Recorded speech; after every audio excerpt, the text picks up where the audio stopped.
Buenas tardes y bienvenidos a la presente conferencia que con el título El EVA 9, 50 años de historia, tratará de dar una visión global de lo que ha sido el Escuadrón de Vigilancia Aérea número 9 desde su creación hasta la actualidad. Estos 50 años de historia se subdividen en 5 décadas muy marcadas. La década de los 70, caracterizada por la construcción y creación de una nueva unidad del Ejército del Aire. La década de los 80, que destaca por la consolidación del EVA número 9 como unidad y su integración en la comarca. La década de los 90, con la transformación de los ejércitos. Los años 2000, por la finalización del servicio militar y la profesionalización de las Fuerzas Armadas. La década de 2010, por la integración de un nuevo sistema de armas. Y, por último, la presente década, con el modelo actual de la defensa aérea. Con nosotros se encuentran importantes personalidades que participarán como ponentes y que a lo largo de todo este periodo han pertenecido al EVA número 9 y aportado su granito de arena a la historia de la unidad. Permítame presentarles en primer lugar al comandante don José Carretero, que llegó en el año 1971 destinado a esta unidad, incluso antes de su creación oficial, siendo el primer ingeniero destinado en ella.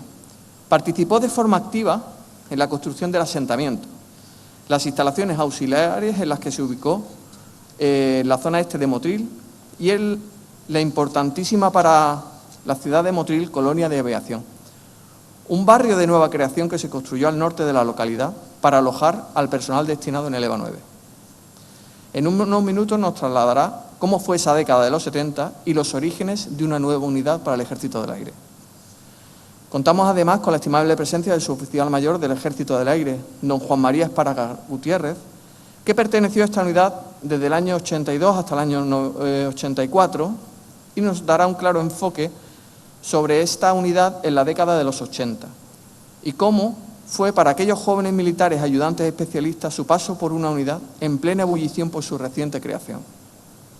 También intervendrá don José Antonio Maldonado Martín, destacado miembro de la sociedad y de la prensa en Motril, que como tantos y tantos motrileños realizó el servicio militar en el EVA número 9 y que ha mantenido durante todo este tiempo un vínculo muy especial con la unidad.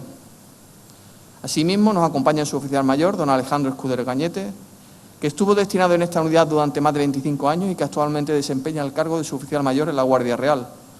¿Quién mejor para trasladarnos el enfoque de tanta experiencia?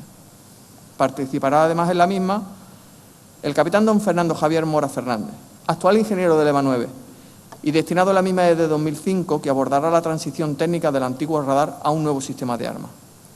Por último, cerrará el turno de intervinientes el actual jefe del escuadrón, don José Luis Rando Guirado, que expondrá al auditorio el enfoque actual y la misión de la unidad.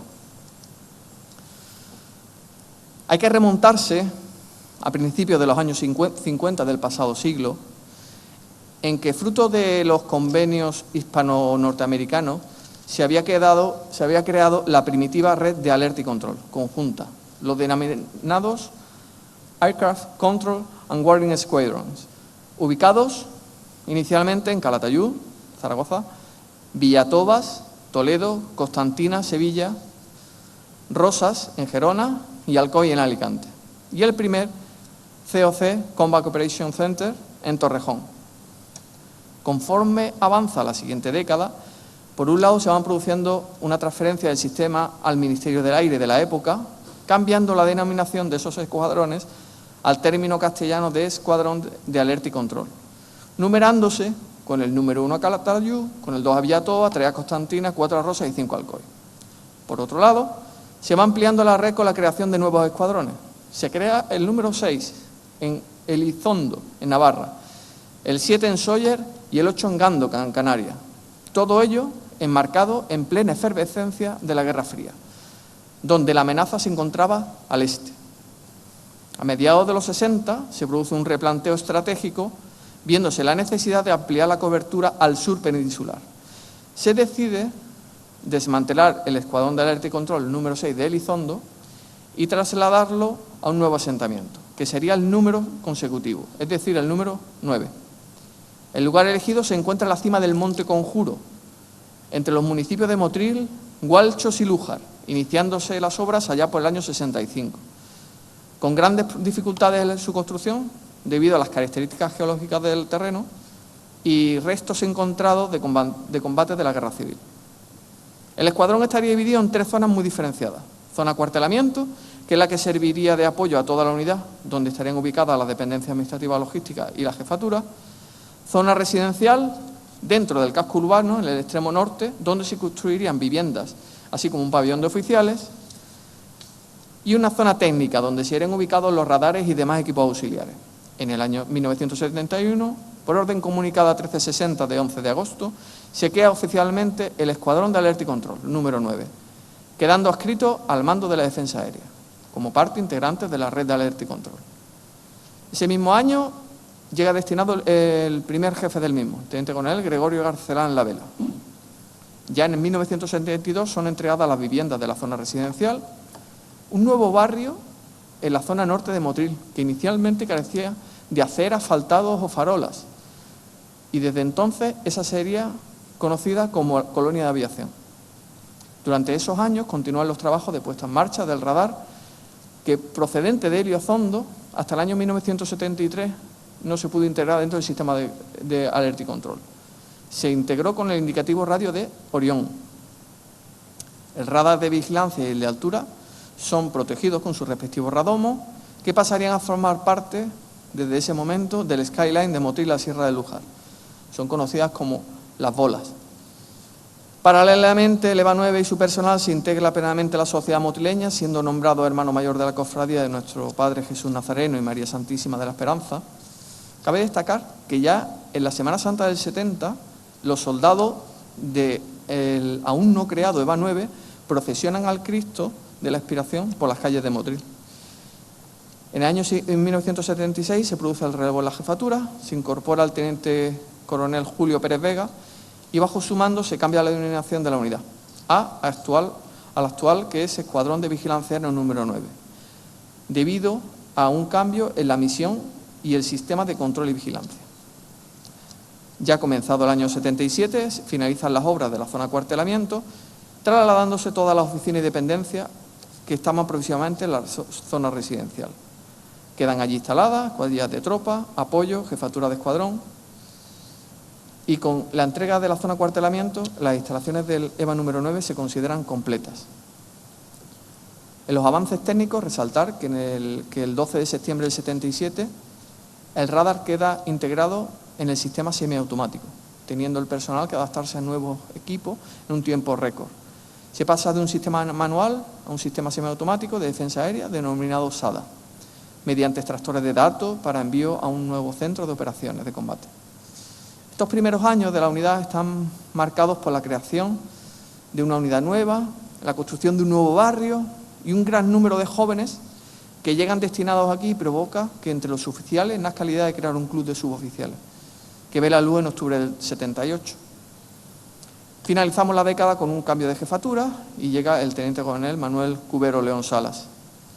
Permítanme hacerle un pequeño reflejo de ese momento histórico que significó la creación de una nueva unidad en una localidad como Motril. En primer lugar, la construcción de unas instalaciones militares muy grandes, tanto en el Monte Conjuro como en el asentamiento de la zona de los Álamos.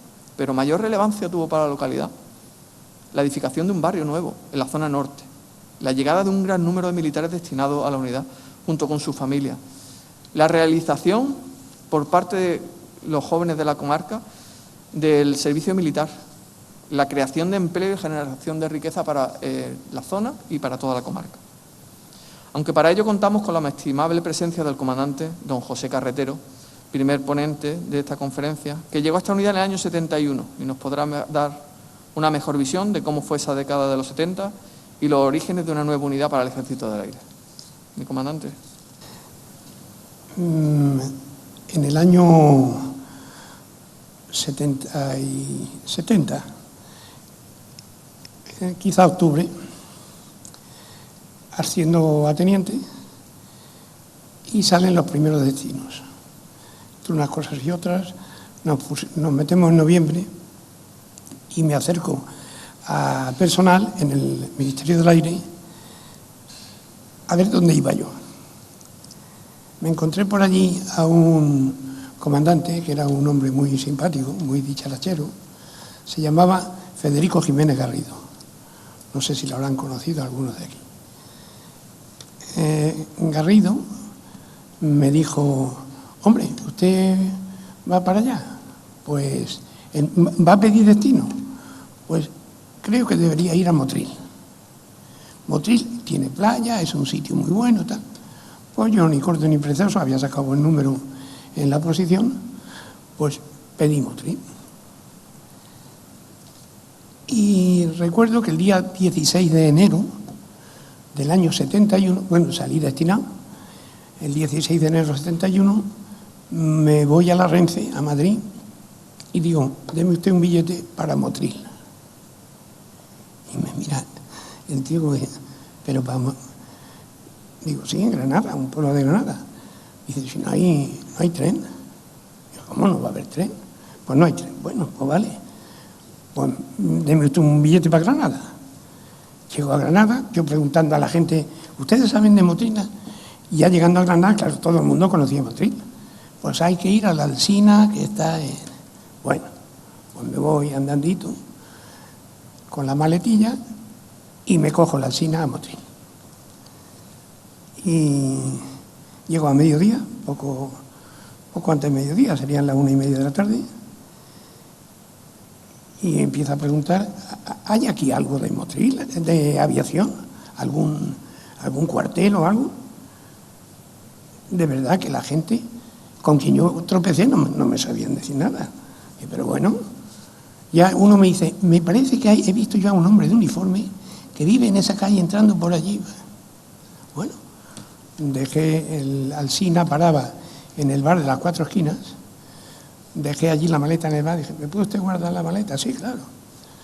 Y voy. Bueno, pues conocí era un brigada de cocheras, de automóviles. Me dijo: no, eso, las oficinas están allá abajo, tal.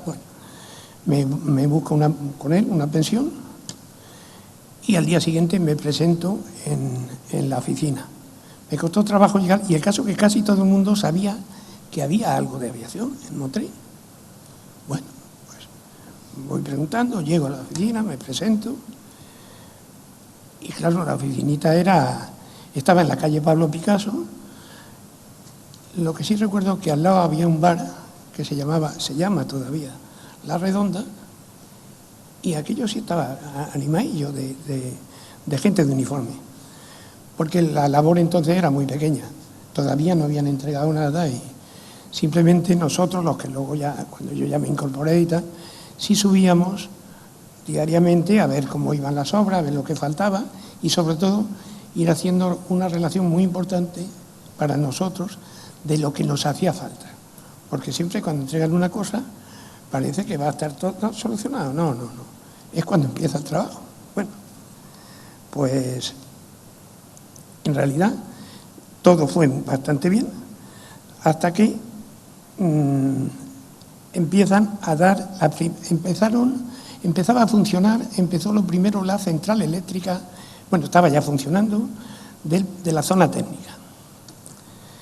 Bueno, yo hablo pensando que todos conocen, bueno, o gran parte de aquí conocen en el pico, en el radar, en lo alto, pues había que tener, y había una central eléctrica con 4 grupos de electrógenos de 250 caballos, era una barbaridad. Todavía no había alimentación de luz, de electricidad, y aquello funcionaba, que además me tocaba a mí la responsabilidad. Por eso yo sí tenía que subir a diario, pero todavía hasta mediados de año, que fue cuando ya empezaron a entregar cosas, pues no subíamos mucho. Nos lo pasábamos allí charlando y tomando una cerveza. En marzo de ese año, del año 71, llegó una mañana el alcalde de Motril, Juan Antonio Escribano Castilla, a la oficina, con el hermano mayor de la cofradía de nuestro Padre Jesús Nazareno y de la Virgen de la Esperanza, con intención de nombrarnos hermanos mayores de la cofradía. para nosotros un honor muy grande, claro, era muy importante ser. Y entonces fue cuando empezamos ya a salir en las procesiones, acompañando más bien como representación.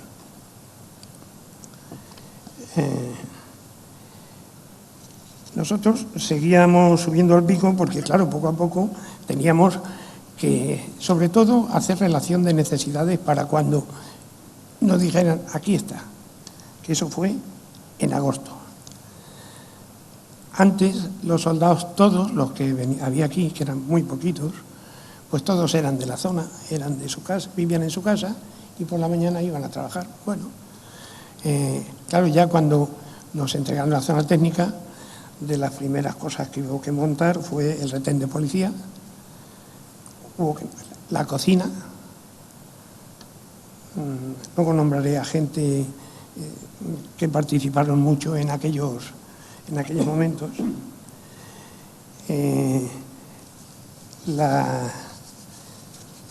No me quiero saltar nada. Bueno, a lo que iba, sobre todo era la cocina, el retén de policía y, sin duda, ya el empezar a colocar cosas de electrónica, del radar, que ya había algunas que estaban, constantemente había envíos y cosas. Se empiezan a producir, bueno, sale destinado el teniente coronel Garcerán. Se hacen peticiones de créditos, todo hace falta desde las camas, desde las cucharas para comer, todo. Y claro, eso había que irlo pidiendo. La verdad que funcionó muy bien, a mí me sorprende ahora que lo veo con el tiempo, no sé si ahora se produciría igual, pero funcionó todo bastante rápido y enseguida empezamos a trabajar allí en lo alto, en la zona del pico. Yo, que me tocaba las obras, pues tuvimos que arreglar parte de los accesos, la valla, había zonas donde se había quedado un poco en alto porque había una vaguadilla y tal, pues con los 4 o 5 soldados que teníamos, que luego al final hablaré de eso, de la tropa, que eran forzosos y la verdad es que se portaban como si fuera suyo todo.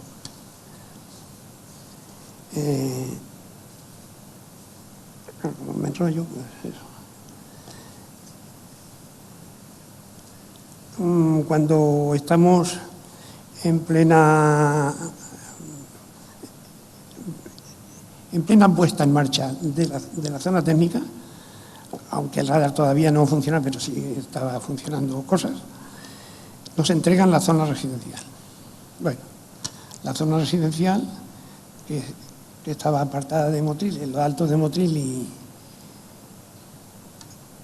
y separado del mundo mundial, pues teníamos que empezar otra vez a hacer cosas. Parece que te entregan una cosa y que yo entiendo que es muy difícil que te den, pero cuando fuimos las primeras veces a la colonia de aviación, no había aceras, no había asfalto, no había escalones para subir los desniveles, pero sí tuvimos una cosa buena. En cuanto entregaron la zona residencial, montamos las oficinas en un bloque, se montó un retén de policía, con lo cual ya se cuidaban, había automóviles, se fueron allí, un bajo se cogió para taller de automóviles, empezó un poco a funcionar el pabellón de oficiales, todos usábamos el pabellón de oficiales con las limitaciones propias de la época, pero me refiero en cuanto a la separación, que luego todo eso se ha desaparecido, vamos, pero sí que empezábamos a tener una convivencia. Empezó a venir gente destinada, sobre todo empezaron a venir más soldados.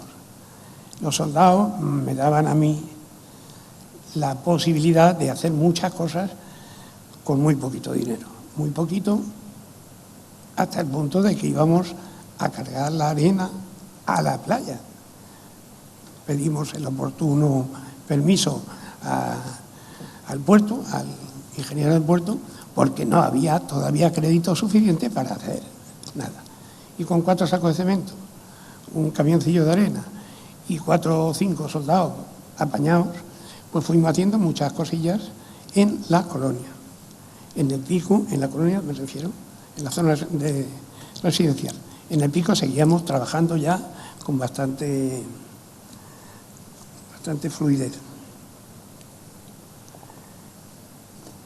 Bueno, pues montamos hasta un pequeño botiquín allí en la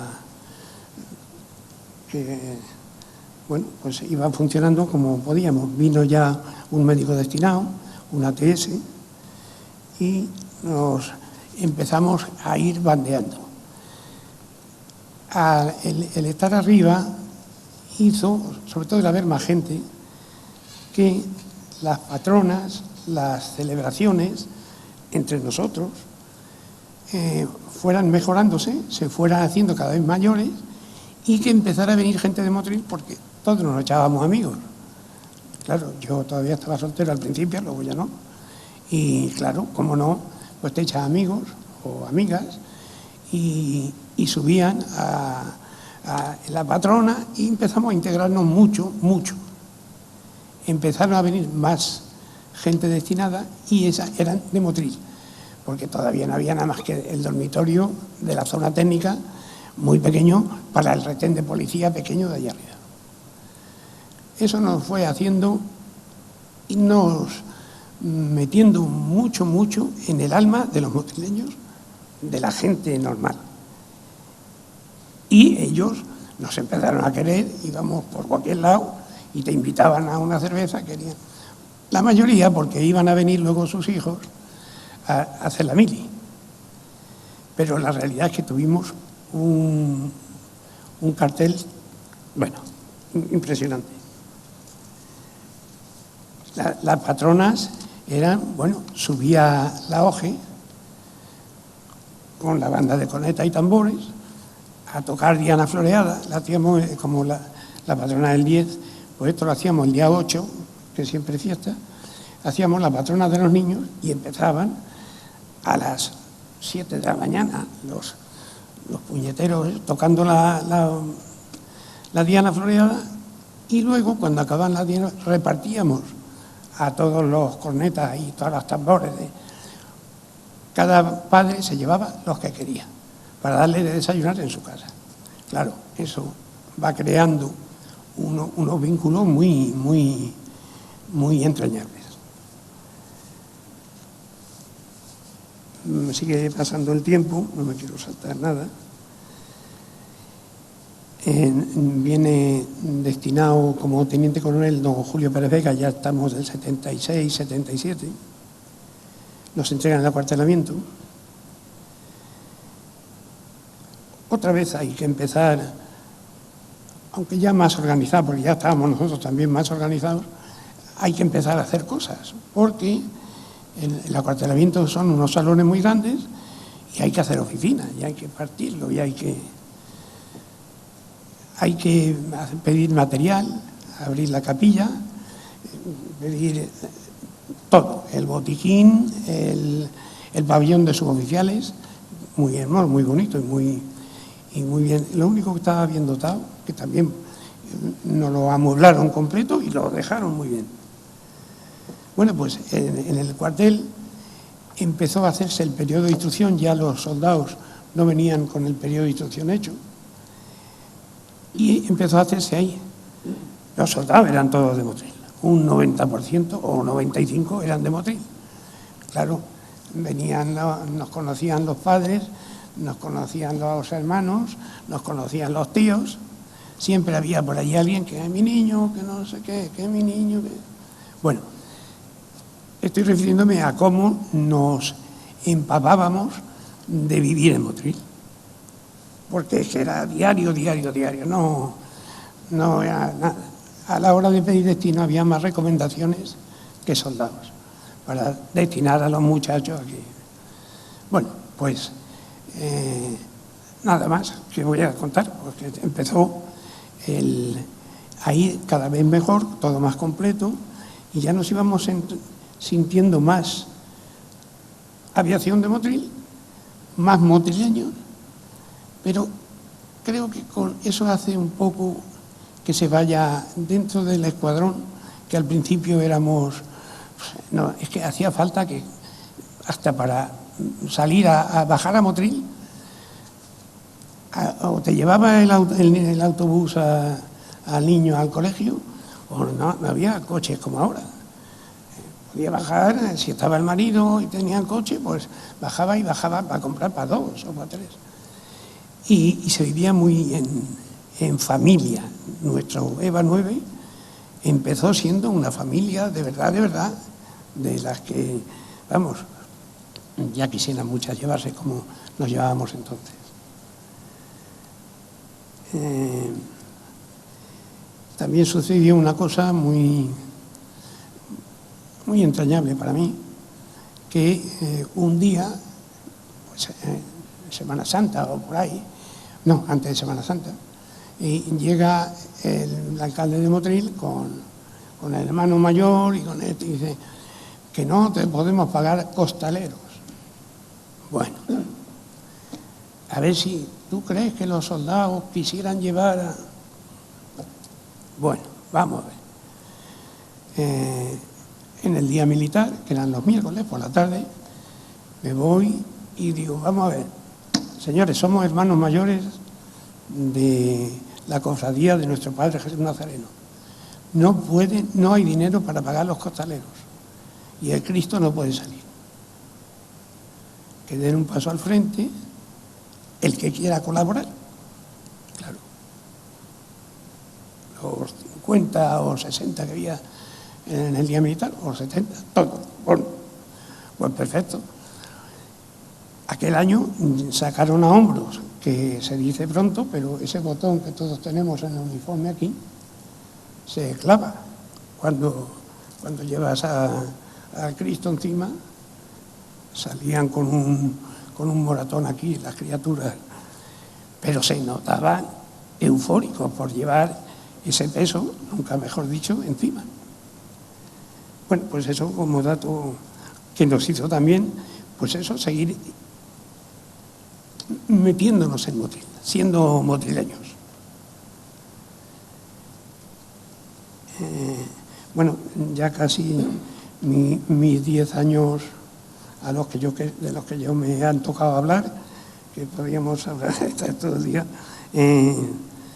solo sí que no quiero que se me olvide nombrar a personas que participaron especialmente y con cariño en todo esto que he contado. Quizá el primer civil que vino aquí, porque no voy a hablar de nosotros, primero porque no hemos hecho nada extraordinario, porque era nuestra obligación, y entonces no considero que hubiera nadie que se excediera en su cometido. Pero un pobre cocinero, el primero que vino, Antonio, que sube al pico y tiene que poner en marcha a hacer de comer, creo que venía de Granada. Luego por la tarde en la colonia abrió un bajo para poner una peluquería, por sacarse una pesetilla, porque claro, no podía, muy poco, no recuerdo, pero muy poco. Entonces pues, quiero nombrar a Antonio, quiero nombrar también a Azpeitia. Azpeitia eran 3 hermanos, 2 brigadas y uno civil conductor. Ese se chupó durante todo el tiempo que estuvo aquí 40 o 50 niños, bajarlos al pueblo por la mañanita temprano, volverlos al mediodía y si alguno había que ir por la tarde, pues iba. Ver los niños que estaban silvestres de verdad, así se habían criado en el campo, pues verlos montarse en el ómnibus. Él los entendía bien, le contaba cualquier cosa y los sentaba. Pero de esta manera luego me imagino la que se liaría con... Por eso quiero nombrar a Azpeitia. También los que estuvieron al principio en la colonia, al señor Valero. No sé si lo habrán conocido, algunos sí, pero bueno. El señor Valero era vigilante de obras del Servicio de Obras Militares yo creo que de Granada, pero venía de varios sitios. Valero tenía una mala fondinga, pero era un lujo, porque entendía de obras más que nadie y manejaba a los soldados mejor que cualquiera de nosotros.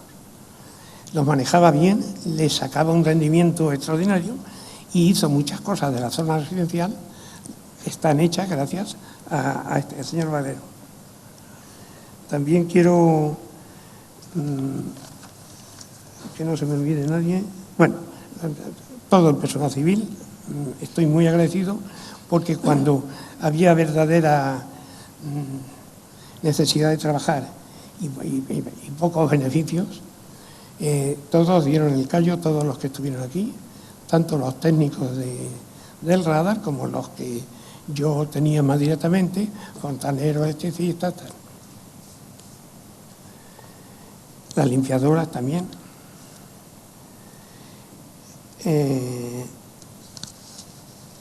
Y luego quería decir, para terminar, porque que nunca se ha dado el valor suficiente a los soldados voluntarios de Motril, que a lo mejor lo hacían por estar aquí en su casa, con su familia, pero trabajaron como verdaderas bestias, sin ningún tipo de horarios, a lo mejor luego sí había que tomarse una botella de vino con ellos y cantar a lo mejor, pero bueno, ellos hicieron la tropa, que entonces no era cobrando, era la tropa servicio militar obligatorio, aunque decían que eran voluntarios, pero... Y de verdad hicieron una labor aquí que no creo yo que estuviera el escuadrón como está hoy, bueno, como llegó a estar, hoy ya no creo yo que hubiera estado sin ellos. Entonces, la verdad que sí, de todo esto, además de agradecer al pueblo de Motril, que nos ha aguantado y nos ha ayudado, y a la tropa de reemplazo, la normal, de cuando era obligatoria la mili, que hicieron mucho por el EVA 9. Y nada más. Gracias.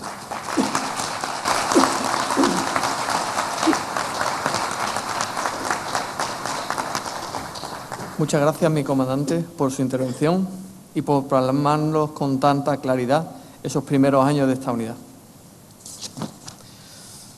Volviendo al repaso cronológico de la historia del EVA 9, en estos momentos nos centraremos en la década de los 80, donde esta unidad, creada solamente 9 años antes, ya cuenta con una plantilla compuesta por más de 250 personas, que en su gran mayoría eran nuevos jóvenes profesionales, que como ayudantes especialistas ingresan en las Fuerzas Armadas a temprana edad. Tal repercusión tuvo en aquellos años la creación de la unidad de la comarca, que en 1980 la Corporación Municipal de Lújar obsequia al EVA 9 con una bandera bordada por sus propios vecinos. Se realiza un acto institucional de entrega y se realiza en la propia localidad de Lújar, el 30 de noviembre. Es presidido por el Teniente General del Mando Aéreo de Combate y Primera Región Aérea. Además, en el año 81, esta unidad recibe un icono de la imagen de la Virgen de Sechakova, donado y bendecido por su santidad el Papa Juan Pablo II. Dicha imagen realizó una gira por las poblaciones de la comarca: Gualchos, Castelldeferro, Lújar, Calahonda, Pueblo Nuevo, Torrenueva y Guajar Alto. Uno de los hechos más reseñables de aquellos años fue la entrega de un avión HA-210 Saeta al Ayuntamiento de Motril, para que fuese colocado a modo de monumento para disfrute del pueblo. El día 4 de noviembre de 1981 se colocó junto a la colonia de aviación, quedando como testimonio de la presencia del EVA 9 y del Ejército del Aire en la ciudad. En 1983 es nombrado jefe del EVA número 9 el teniente coronel Manuel Mezquita Ortega, y pocos meses después se produjo en la localidad, en un paraje conocido como La Nacla, el accidente de un avión F-1 del ala 14 de Albacete, que se encontraba realizando unos ejercicios tácticos. El piloto pudo lanzarse en paracaídas y salió ileso. Además, ese mismo año es nombrado teniente coronel don José Roldán Palenzuela, jefe de la misma, hasta el año 85, que lo releva el teniente coronel Leopoldo Oltra Barcia. En esos años se produce la participación por primera vez de un miembro de esta unidad en misiones internacionales. En esta ocasión, dentro del contingente español de Cascos Azules en la operación de mantenimiento de la paz en Namibia, bajo mandato de las Naciones Unidas. Sería la primera de otras muchas, como Afganistán, Atalanta en el Cuerpo de África, Alpha Charlie en Centroáfrica o en Gabón, Alpha M en Mali y Senegal, etc. Queremos destacar la plena integración de la colonia de aviación en la vida cotidiana de Motril, con su gente y sus costumbres. Los hijos de estos militares, personal civil que vivía en este nuevo barrio, estaban matriculados en los colegios Fabiola y Francisco Mejía, junto a ese avión que marcaba el vínculo del Ejército del Aire con la localidad. Todos los años se participaba con una carroza propia en la cabalgata de los Reyes Magos y se procesionaban con sus confradías, se participaba en sus fiestas locales como las Cruces de Mayo. Para esta unidad, la década de los 80 es una época de plena ebullición, la de una unidad que se había creado pocos años antes y que pasaban muchísimos nuevos profesionales y jóvenes de la comarca realizando servicio militar. Entre esos jóvenes se destaca la figura de los ayudantes especialistas, como hemos nombrado. Militares que a una temprana edad eran formados dentro de las diferentes especialidades básicas del Ejército, con un componente práctico dentro de su formación en las unidades. Nuestro siguiente ponente es un fiel ejemplo de ello. Un joven ayudante especialista que en la década de los 80 pasó destinado por esta unidad y que le ha marcado a lo largo de una importante trayectoria militar que le ha llevado a ocupar el puesto de suboficial mayor del Ejército del Aire. Suboficial mayor, don José María Espárrago. Comandante, autoridades civiles y militares, queridos amigos, buenas tardes. 50 años con los ojos abiertos, así es el EVA 9 de Motril. Felicidades. En primer lugar, me gustaría agradecer al comandante la invitación porque me ha dado dos motivos fundamentales para agradecérselo. El primero, sin duda alguna, es volver a Motril, de lo cual siempre estoy encantado, y participar también en este acto. Pero por otra parte, la posibilidad que me da de volver a tener recuerdos de mi inicio como militar en esta ciudad. Motril para mí dejó una profunda huella, sin duda alguna. Hoy modernamente diríamos que me hizo crecer en lo profesional y en lo personal.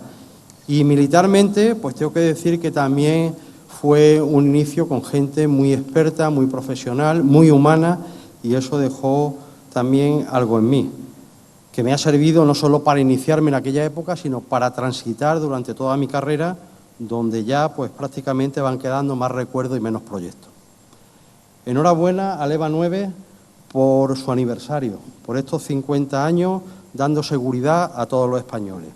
Y 50 años compartiendo sin duda alguna el cariño y el apego de Motril y de los motrileños. Cariño que desde luego el Ejército del Aire le devuelve y además le agradece sin duda alguna, consciente de la importancia que es para cualquier miembro de nuestro equipo del Ejército del Aire llegar a un sitio, a un destino y ser bien recibido. Y eso no es ni más ni menos que fruto de la hospitalidad de esta ciudad y de su gente. Gracias. Tal como ha dicho el brigada, yo estuve, 2 años pasé por aquí, pero a mí me gustaría hacer una presentación que espero que no le aburra. Yo espero acabar de hablar antes de que ustedes dejen de escuchar, o sea que no me voy a alargar mucho, pero sí me gustaría hacer un poco la presentación de 2 ideas, quizá una más institucional, en la que voy a hablar un poco del papel que actualmente juega el Ejército del Aire en temas de defensa aérea, ¿no? Y luego una parte más personal, mucho más cercana, más amigable y desde luego de esas que salen del corazón, como fue mi paso por aquí, por Motril, ¿no?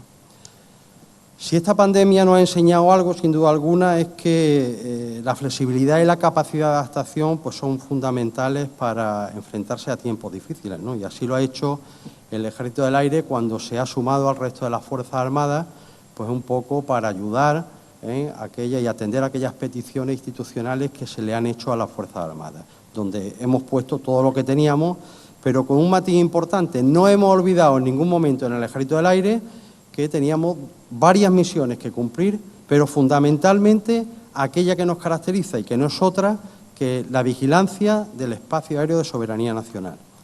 Consciente, además, de que el ámbito aeroespacial es tan importante para una sociedad moderna como la de hoy, que sin los servicios, aplicaciones y productos que proporciona sería difícilmente el funcionamiento de esta sociedad.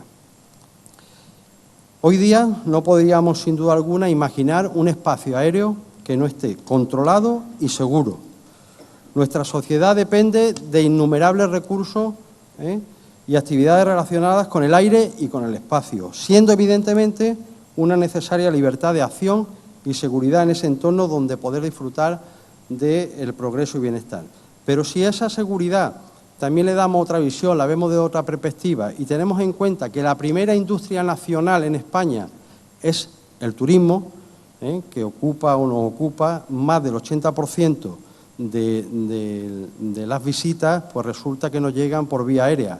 Si estas personas tuviesen la duda de que ese espacio no está vigilado y no está seguro, pues posiblemente utilizarían otros medios. Sin embargo, nos podemos hacer una idea de lo importante que resulta para España garantizar la seguridad y la libertad de movimiento en nuestro espacio aéreo. Nuestro espacio aéreo es seguro, independientemente de cualquier tipo de evento que en él pueda ocurrir. Y para que el Ejército del Aire aporta grandes capacidades, como precisamente las que se ofrecen desde el Escuadrón de Vigilancia Aérea de Motril, permitiendo que los aviones puedan volar y aterrizar siempre seguros. Todas estas cuestiones que afectan directamente a la sociedad española y que imponen la necesidad de disponer en España de un complejo sistema de vigilancia y control de aire-espacio está funcionando a las 24 horas del día y los 365 días del año. Y es precisamente esa la responsabilidad principal del Ejército del Aire de hoy y su misión permanente en tiempos de paz, al que le dedicamos la mayor parte de nuestro elemento humano y todos los recursos materiales.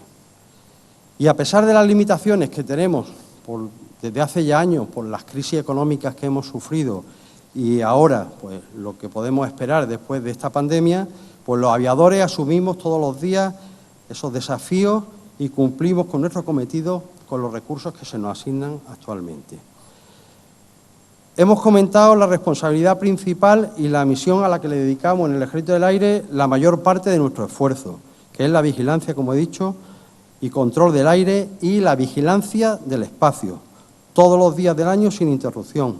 Misión que está integrada, entre otras, esta unidad para dar cobertura al sistema de defensa aérea, cubriendo 2.200.000 kilómetros cuadrados de espacio permanentemente vigilado. Eso es aproximadamente 4 veces en el territorio nacional. El sistema de defensa aérea en España está integrado por 13 escuadrones de vigilancia aérea estratégicamente dispuestos, como es el caso de Motril. 3 centros de mando y control, uno en Zaragoza, otro en Torrejón y otro que tenemos en Canarias, y un centro de operaciones aeroespaciales, también situado en Torrejón. Y, por supuesto, como elemento de respuesta, aviones interceptadores para aquellos momentos en los que puedan hacer falta.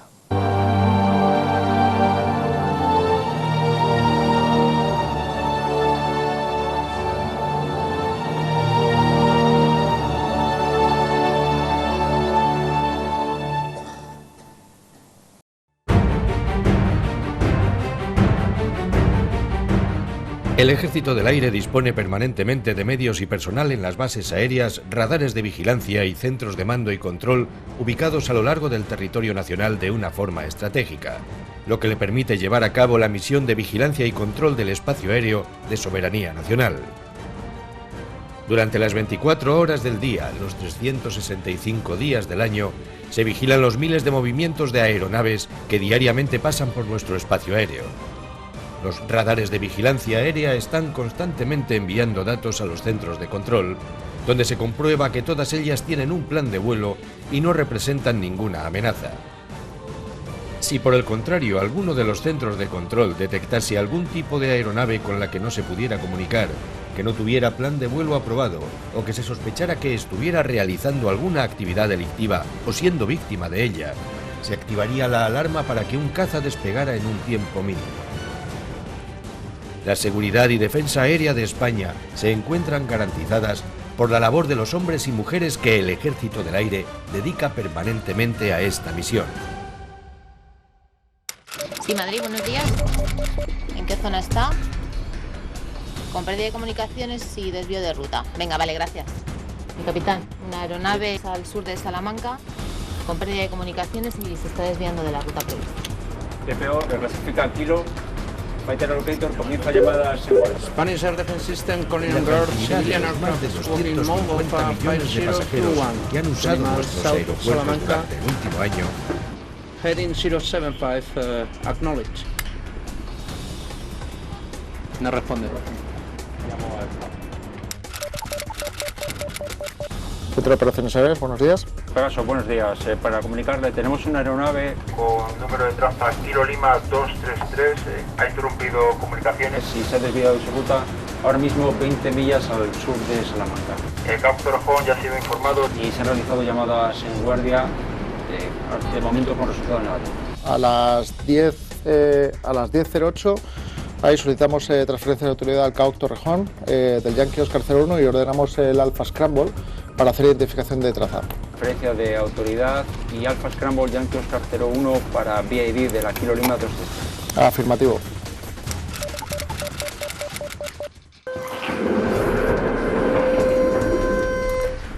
Adelante, Pegaso, dime. Alpha Scramble Yankee Oscar 01, perfil Gate, vector inicial 320, IFF 4040, canal 22 y nivel de vuelo 340. Copiado datos. En general, tenemos una aeronave que ha interrumpido comunicaciones y se ha desviado de su ruta al sur de Salamanca. La aeronave se ha declarado ya como sospechosa y por lo que se ha solicitado la transferencia de autoridad al Yankee Oscar 01 al CAOC Torrejón.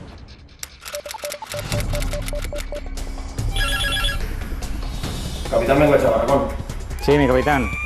Alpha Scramble. Adelante, Bob, buenos días. Vamos a tener Alpha Scramble.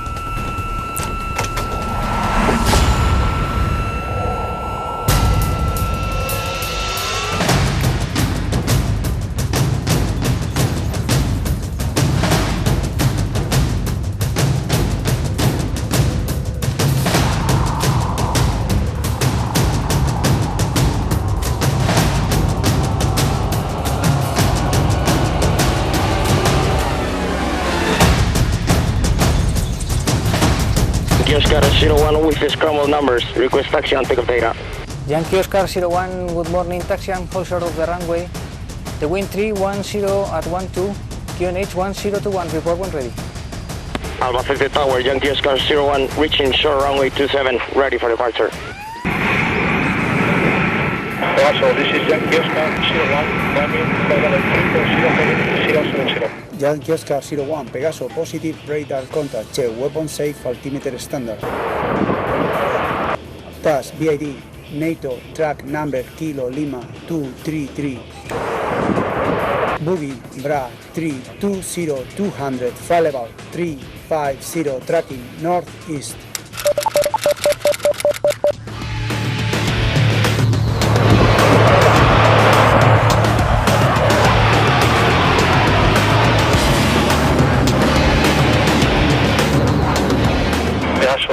Yankee Oscar 01, VID over Kilo Lima 233, ready to copy data. Yankee Oscar 01, Pegaso ready. Pegaso, it's a civilian Airbus 320, white color, with a red stripe on the tail. Everything seems to be normal in the cockpit. Yankee Oscar 01, Pegaso, copy data. Ahora, mi general, sin novedad, la aeronave ya ha reunido comunicaciones y está siguiendo instrucciones de la defensa aérea. Hemos ordenado a Pegaso y al Yankee Oscar 01 a recalificar la traza de friendly y recuperar el Yankee Oscar 01 Albacete.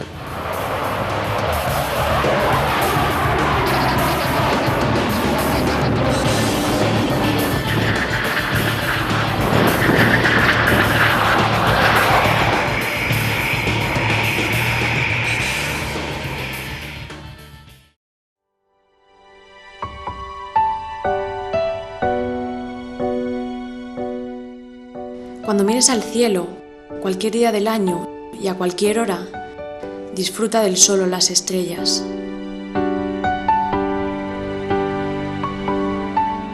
De lo demás, no te preocupes.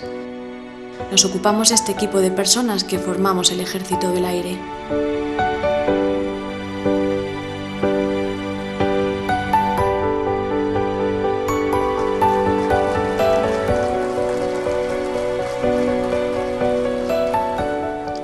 Bueno, del vídeo creo que refleja bastante lo que es la realidad de lo que estamos hablando.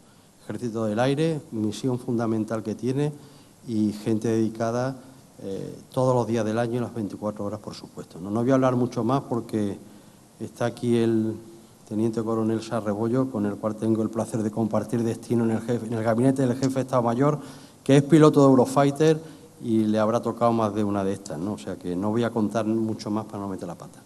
En cualquier caso, decir que todos estos elementos del sistema de defensa aérea deben encontrarse totalmente actualizados y actualizados con respecto a todos los estándares que estén en vigor. Por eso es muy necesario para el Ejército del Aire, para nosotros, tener modernizados todo lo que son nuestros centros de mando y control, los radares y todos los sistemas de información, porque son realmente clave para mantener esta capacidad de vigilancia y control permanente del espacio aéreo español. Como podrán deducir, el Ejército del Aire ha evolucionado exponencialmente en los últimos años. Tenemos un Ejército del Aire moderno, capaz y preparado y, por supuesto, cumpliendo los máximos estándares de la OTAN.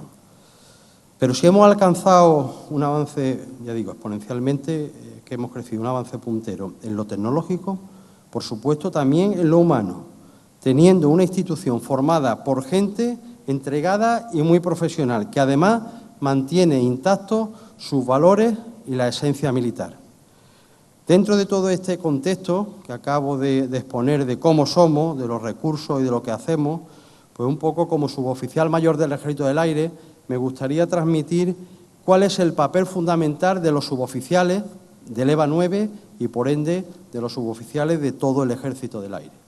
Para eso, ya la Ley 39/2007, que es una ley que tenemos en vigor de la carrera militar, define al suboficial como el eslabón fundamental en la estructura orgánica y operativa de las Fuerzas Armadas.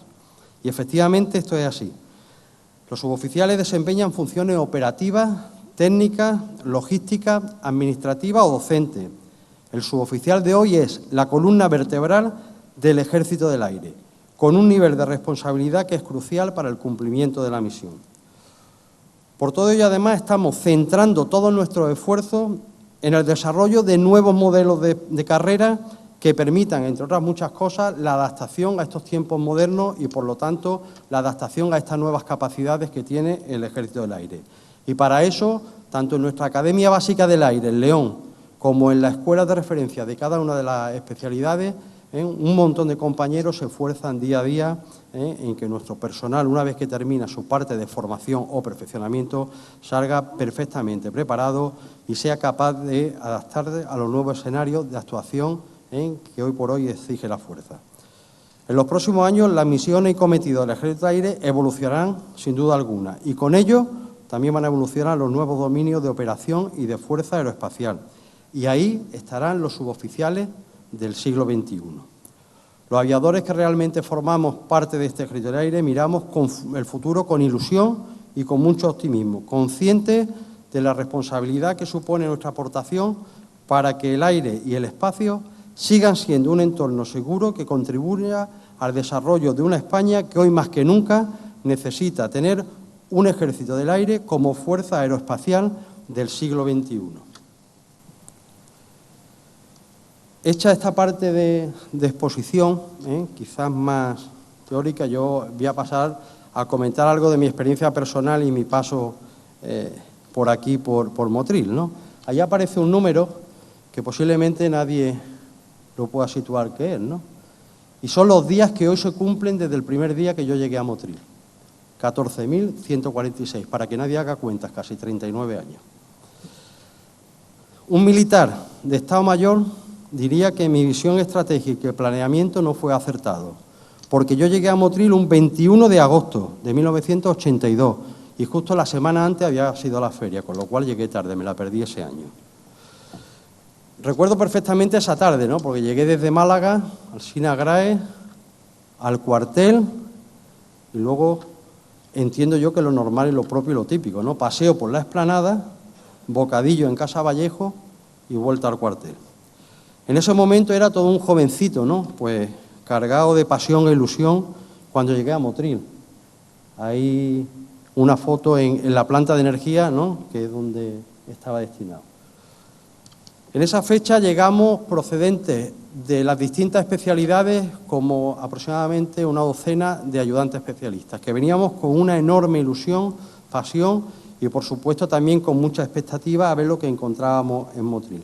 En ese momento éramos, porque realmente el EVA 9 es cuando yo creo que en esta época de los 80, ¿no? Empezó a surgir después del gran trabajo que se había hecho, como ha explicado el comandante Carretero, pues en ese momento el personal que llegamos y que venía con mucha ilusión, éramos la semilla del Ejército del Aire y hoy pues nos hemos convertido en los veteranos, sin duda alguna, de la institución.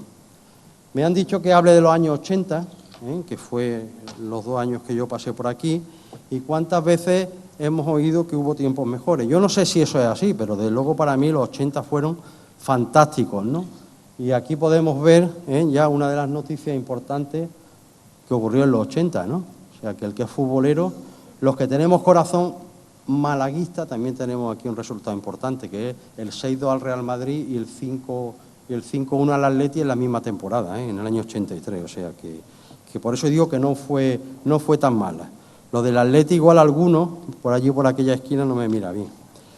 En cualquier caso, el equipo de gente que llegamos aquí, los cabos ayudantes de ese año, pues pertenecíamos todos a lo que se llamaba la promoción, bueno, se llamaba y se sigue conociendo como promoción FACA. Las FACA son iniciales de futuro avión de caza y ataque, y hacía referencia al avión F-18 que llegaría unos años después, que desde luego, desde mi punto de vista, ¿no? Creó un nuevo ejército del aire, y el hecho de integrarnos en esa promoción pues nos hacía en cierta medida partícipes de la importancia que iba a tener nuestro papel, ¿no? Cuando llegamos desde luego aquí a Motril, yo no sé si veníamos porque íbamos a aprender o porque veníamos a Motril. Me queda mi duda, posiblemente vinimos porque veníamos a Motril, porque Motril siempre ha sido, sigue soñando, o sea, sigue siendo uno de los destinos con los que sueña la gente del Ejército del Aire, ¿no? Pero la verdad es que nosotros veníamos de las distintas especialidades pues muy predispuestos a aprender y a formarnos aquí, porque realmente lo que veníamos era aportar lo que pudiéramos aportar, pero sobre todo a formarnos, ¿no? Y así fue, tropezamos con gente con un nivel impresionante en lo técnico, bueno, y en lo personal, ahora algo comentaremos, pero sin duda alguna esa incorporación de todos los que en su día llegamos aquí y después también me consta que fue fantástica. En los años 80, militarmente hablando también, a final del año 80 hubo ahí un hecho importante que fue en el año 89 la modificación precisamente de la ley de la carrera militar, que no sé si era por acoplarlo al nuevo modelo del Ejército del Aire, pero bueno, ahí cambió y de hecho el empleo que hoy ostento nació con esa nueva ley. Si alguien me pregunta que qué es para mí lo que más recuerdo de mi paso por Motril, sin duda alguna la gente, o sea, no me cabe la menor duda. La gente que conocí en la parte militar y por supuesto la que tuve ocasión de convivir con ellos cuando salía por aquí, por el pueblo. Ya se ha nombrado aquí, yo mi primer jefe de escuadrón fue el teniente don Manuel Cubero León Salas, ¿no? Una persona que era buen militar y grandísima persona. Bueno, quizás esto sea una redundancia, ¿no? Porque no se puede ser gran militar si uno no es gran persona, ¿no? O sea que, pero él lo era, ¿no? Y además tenía unas habilidades especiales con el trato con la gente, ¿no? Lo sabía manejar, como el comandante, igual, que parece el comandante que te iba a invitar al bar y acababas trabajando. No sé cómo se lo apañaba, pero así lo hacía. Por el teniente coronel Cubero igual, que fue además el artífice del avión Saeta que hoy está aquí. Pues ya digo, él tenía una capacidad de gestión del personal brutal, ¿no? Hoy eso se llama inteligencia emocional y en aquella época se llamaban virtudes cardinales, ¿no? Manejaban muy bien eso de la prudencia, la justicia, la fortaleza y la templanza. En la parte técnica, mi destino, pues bueno, antes he hablado de la central eléctrica y tal, el comandante Carretero, pues ahí hay una foto. Ahí vemos los 3 generadores, los motores diésel, y al final no se ve bien, bueno, perdón, en este lado que no se ve estaba el convertidor, ¿no? El convertidor fue luego mucho más moderno, y ahí tengo que decir que, bueno, por eso decía antes lo de que parecía que te iba a invitar al bar y te ponía a trabajar. El comandante carretero era mi jefe, era el jefe. Tuve la suerte de que para que me pillara tenía que subir del cuartel al pico, pero bueno, algunas veces coincidíamos y también no me escapaba, ¿no? Y allí, pues con gente que yo sí voy a decir algunos nombres, gente que no puedo de ninguna manera olvidar, gente excepcional, lo mismo, en lo profesional y en lo personal, por supuesto, ¿no?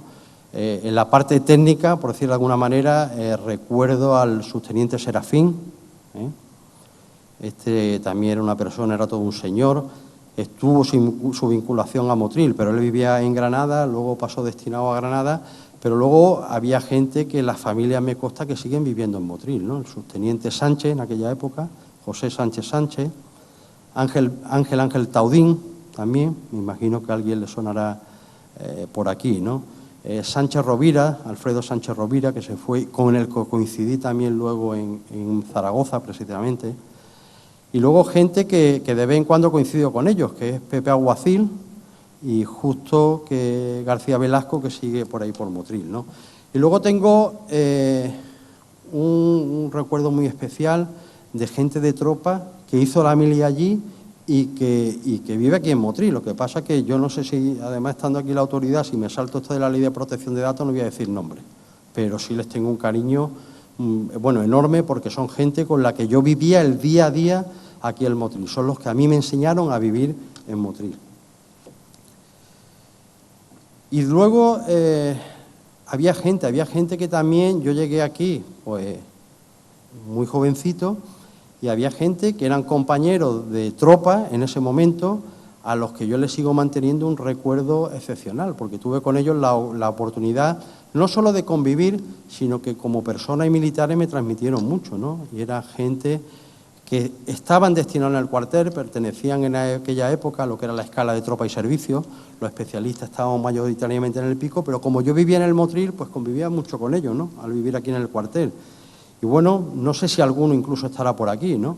Pero sí tengo un buen recuerdo, pues para gente como, por ejemplo, bueno, por ahí alguien me hace señales, pero no veo la cara, pero Paco Hidalgo, ahí está, Paco Hidalgo, estaba, bueno, Emilio, Méndez, luego había cabos como, que no sé qué ha sido de ellos, ¿no? Pero sé que son de Motril, Vecino, Fernández, Esteve, al final me he lanzado y he dicho los nombres. Y tengo un recuerdo muy, muy especial. Y tengo un recuerdo muy especial, ahí hay una foto con 2 compañeros que formábamos un equipo fantástico.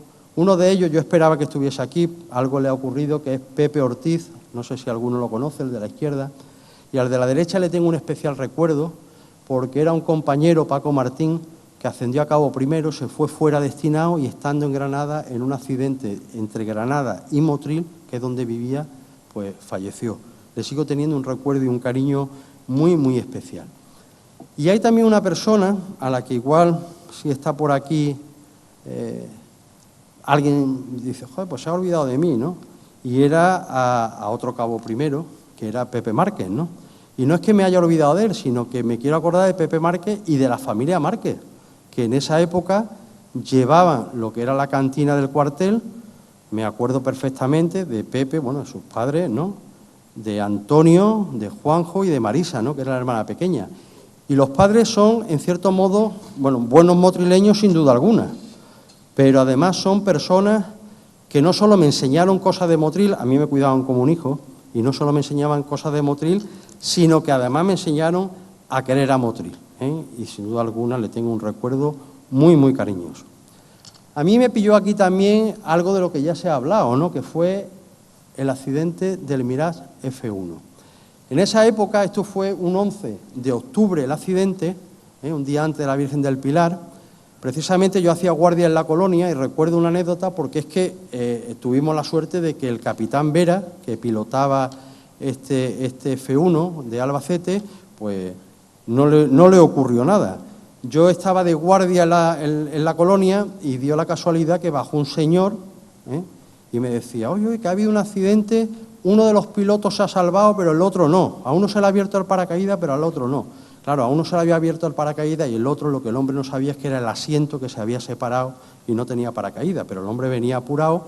Recuerdo que cogí una moto de un soldado que estaba de guardia precisamente allí en la colonia y subí, y el piloto, bueno, no sé cómo fue, al ratito llegó la gente del cuartel y el piloto estaba allí colgado ya en un árbol, ¿no? Pero vivo, vivo y afortunadamente bien. Y ese día hay una anécdota muy especial, ¿no? Que yo creo que gente de Motril lo conocerá, incluso algunos se acuerdan, ¿no? Y es que sobre las 6 de la tarde hubo un anuncio en radio, creo que fue el propio teniente coronel el que lo anunció, y dijo que por favor aquel personal que tuviese material del avión, que podía ser material tóxico o explosivo, y que por supuesto que por favor que lo devolviese, ¿no? Yo, lo que era el cuerpo de guardia de la colonia nuestra, una habitación que teníamos allí, se convirtió en una chatarrería en nada, ¿no? O sea, aquello se llenó, allí aparecía gente con lo más extraño que se podía aparecer. Y todo fue fruto de que se estaba buscando la caja negra del avión. Y da la casualidad que yo hablando con unos soldados y no la encontramos y tal, digo, pero no estaréis buscando una caja negra, será naranja, ¿no? Y dice, no, negra. Digo, no, es que es naranja. Y dijo uno, pues yo he visto una cosa naranja, entonces volvieron y ya la localizaron. Y la llamada fue precisamente a ver si alguien aparecía con la caja negra, ¿no? Luego tengo otras muchas vivencias, desde las veces que he ido al campo de fútbol, ahí por la calle Ancha, a atender a algún helicóptero que venía con alguna autoridad, a atender a alguien que yo creo que es emblemática en Motril, ¿no? Que era la reina Fabiola, cuando bajábamos a atender el helicóptero a Villastrida, también me tocó alguna vez, ¿no?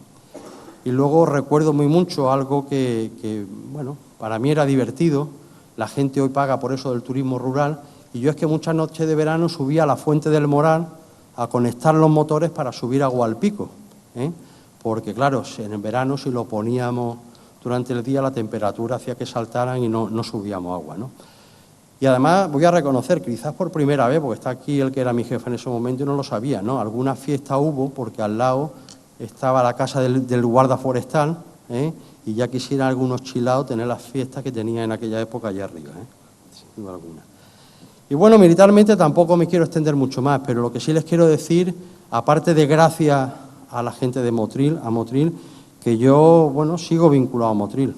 Emocionalmente estoy enganchado a Motril, entre otras cosas porque tengo grandes amigos, entre ellos el suboficial de la Guardia Real, a su mujer que está por aquí, Araceli, que además me da mucha alegría verla porque es mi proveedor oficial de piononos de ron, con lo cual cuando va a Madrid, imagínense la alegría que me da verla, Pero además a la que le tenemos un cariño y por supuesto a los dos hijos, a su teniente de regulares, Alejandro, y a nuestra futura piloto, a la teniente Marta Escudero, que la tenemos ya mismo por ahí destinada. Y sigo vinculado a Motril porque reservo todos los años, procuro reservar el día del Festival Aéreo, ese gran Festival Aéreo, que yo, desde luego, no le voy a augurar al futuro porque ya lo tiene, le deseo lo mejor y creo haber visto entrar a la luz a José Miguel, a su director, por ahí sentado, me parece. Desde luego, enhorabuena. Y ya prácticamente, para finalizar, yo soy mucho de historia, ¿no? Y me gustaría hacer un resumen, pero muy cortito, de un cuento de un autor, a mí me gusta mucho, se llama Jorge Bucay, ¿vale? El cuento es El Buscador y viene a decir, bueno, un señor que andaba buscando, se despista, ve un monte que le gusta, una valla, entra y cuando se da cuenta el hombre estaba en un cementerio, ¿no? Y leía en las lápidas, ¿no? Pues 8 años, 2 meses y 1 día. 6 años, 5 meses y 4 días. 10 años, claro, y en eso que vio pasar al cuidador del cementerio y le preguntó, oiga, ¿qué maldición hay en este pueblo, no? Que tienen que tener un cementerio para niños, porque aquí la gente... Y el hombre se reía y le dice, no, mire, es que en este pueblo tenemos una costumbre. En este pueblo, cuando los niños cumplen 15 años, les regalamos un cuaderno como el que yo llevo y apuntan aquí, en este cuaderno, el sitio y el tiempo que realmente han vivido y disfrutado. Y ese tiempo es el que ponemos, como es el que realmente creemos que hemos vivido y hemos disfrutado, es el que realmente pone en la lápida. Y yo les quería decir que en mi cuaderno está apuntado Motril y el tiempo que estuve, sin duda alguna, en Motril. Y por ahí seguiré diciendo, yo también estuve destinado a Motril, y si los motrileños me lo permiten, pues diré que algo de motrileño corre por mis venas. Muchas gracias. Muchas gracias, mi suboficial mayor, por sus palabras, por su presencia en esta conferencia. Es un honor para todos que el primero de los suboficiales de nuestro ejército nos haya podido acompañar en nuestros 50 aniversarios. Muchas gracias. Continuando con la historia de nuestra unidad, el Escuadrón de Vigilancia Aérea número 9, en este momento pasaremos a vivir los años 90, que estuvieron marcados por el mando de dos tenientes coroneles. Don Fernando Molina González, que estuvo desde el año 1990 hasta 1996, y don Carlos María Aguilera Marín, del 1996 hasta el año 2003. Serían los dos últimos tenientes coroneles en ejercer el mando de esta unidad, ya que posteriormente pasará a estar dirigida por un comandante. Dentro de nuestra principal misión, que es y siempre ha sido la vigilancia y control del espacio aéreo nacional, nos encontramos que para ello disponíamos de dos radares de procedencia americana, conocidos como el 113, o radar de vigilancia, y el 90, o radar de altura. Se instalaron en esta unidad a principios de los años 70 y que habían ya estado de servicio en el antiguo Escuadrón de Alerta y Control número 6 en Eliozondo, en Navarra, donde entraron en funcionamiento allá por los años 60. Dicho sistema de armas se estaba quedando obsoleto para los cambios tecnológicos que se estaban produciendo en esa década, por lo que para prorrogar su vida útil hasta que entrasen en servicio los nuevos radares tridimensionales que se estaban diseñando, se realiza en esta unidad el llamado programa Provida, que amplía la vida útil de dichos radares. En agosto de 1993 se autoriza al Ministerio de Defensa la compra de 12 radares de nueva generación para la modernización del sistema de vigilancia aérea del Ejército del Aire. Estos nuevos radares tridimensionales disponen de un alcance para descubrir objetos de 2 metros cuadrados a 400 kilómetros de distancia y a una altitud de 30.500 metros. Uno de estos radares será el que se ha instalado en esta unidad. En junio de 1997 se construye la plataforma en la cual se instalaría de forma provisional el radar RAS-31 de la empresa italiana Alenia. Dicho radar se queda en la unidad en un periodo de prueba y calibración, aunque finalmente nunca conseguiría integrarse en el sistema de mando y control. En nuestra segunda función, la de acuartelamiento aéreo, esta unidad continúa siendo el lugar elegido por los jóvenes de la comarca para realizar el servicio militar. Los militares de reemplazo, además de su formación militar, realizaban un gran número de cursos y actividades de formación ocupacional para sacar el máximo provecho a su paso por el Ejército. Destaca en esta década la gran transformación que para los ejércitos supuso la incorporación de voluntarios especiales y posteriormente a la tropa profesional, un paso importantísimo hacia la plena profesionalización de las Fuerzas Armadas. La presencia de esta nueva tropa profesional aumenta exponencialmente, en la misma proporción que iban disminuyendo el número de los soldados de reemplazo. Y en esta década, dentro de la importante transformación, se produce por primera vez la incorporación de la mujer a las Fuerzas Armadas.